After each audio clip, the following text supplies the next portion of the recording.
You have this album out that came out, Dream Requiem. Tell me about that and what the basis was, what was the inspiration for it, and then I really want to talk about opening night.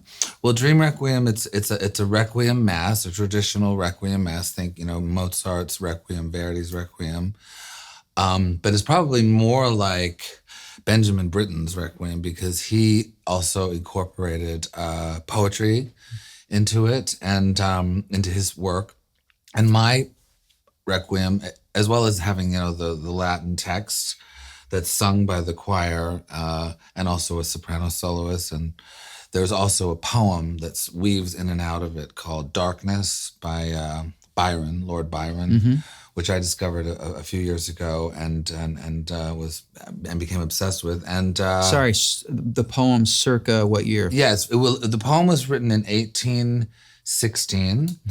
And it pertains to an event that happened in 1814 where there was this massive volcano that erupted in Southeast Asia somewhere and basically made it so that most of the world was completely seasonless for a year. So it was like a year-long winter occurred, especially in Europe.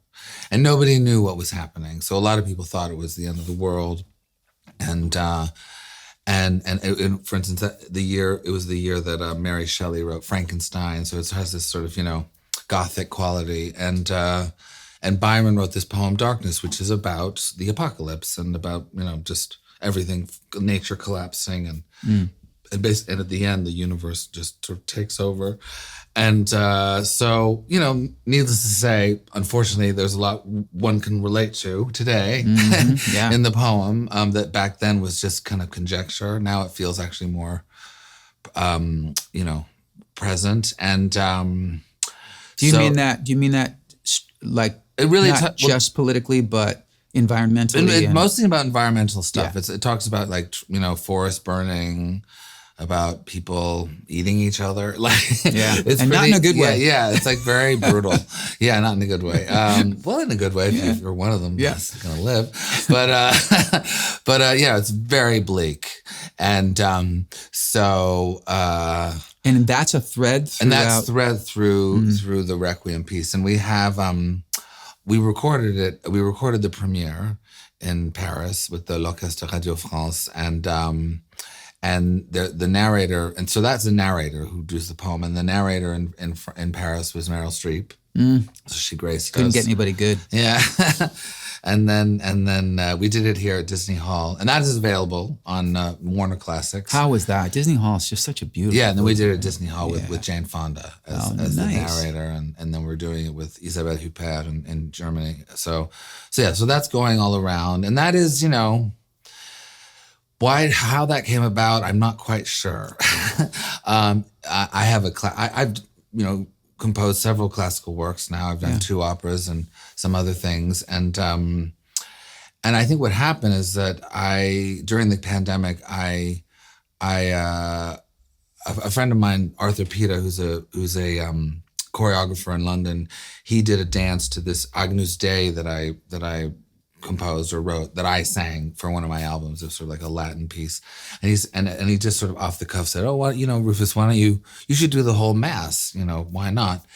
Needless to say, all my tours were canceled. I wasn't. Who knew what the world was going going through, and so And you decided, rather than learn to bake bread. Yeah. I'm gonna write like everybody else. You bake bread. Yeah, I'll compose masterpieces.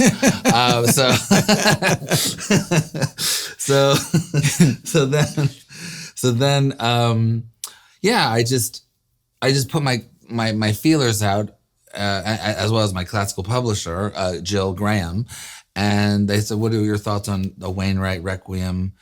And suddenly we had, 6 orchestras that were clamoring for it. Okay, can we nerd out just for a second? Yeah. Because I'm really fascinated about this. So when you sit down to start composing something like that, first of all, was it, this is the idea, I have my pursuit? Yeah. Or was it just that you were just feeling a sense of writing something that felt classical, and then it led to that? Yeah, I mean, the poem had been kicking around for a while. I've always loved Requiem masses. I mean, my whole love of opera began with Verdi's Requiem when I first heard that when I was 13. So that had always stayed with me. And also, I have to say, the other thing that really drew me to it was the Latin.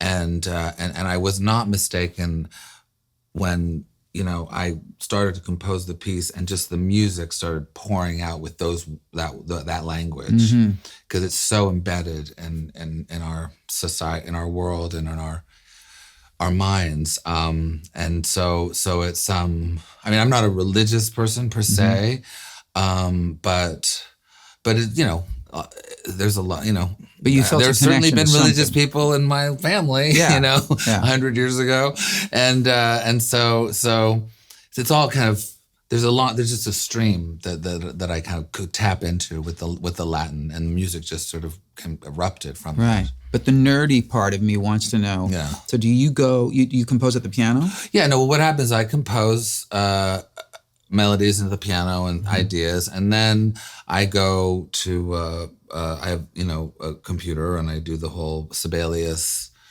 sound thing. So you don't bring an orchestrator and you do it? No, I do. That's wow. I would only do it if I could do it. I mean, I do have an assistant who's perhaps, you know, they're usually like a young graduate from Yale or something, and they know more. They know like more, mostly to do with time signatures and like, can an instrument really play this? You know, but in terms of every single note, I'm there.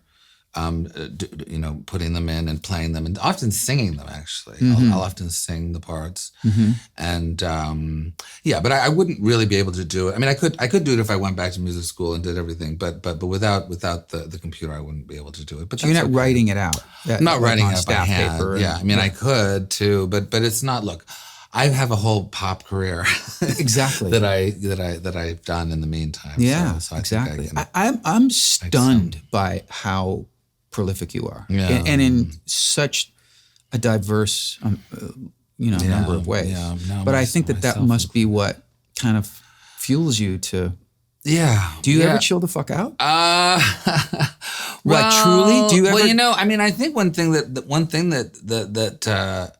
that people are struck by when they meet me, when I'm relaxed at home, is in fact how exhausted and sort of lazy I am. I'm often in my bathrobe.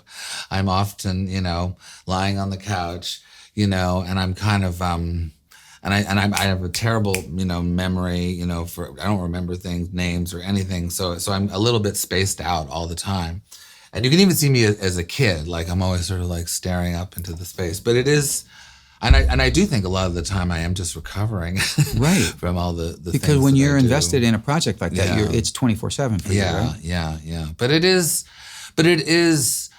you know, it's amazing what the human mind can accomplish if they really focus on it. I mean, my first opera that I composed, Prima Donna, I just made the decision. Because I think at that time I was very, very busy. And I was like, I don't know if I have the time to do this. I said, well, look, I'm just going to work on it for 1 hour a day.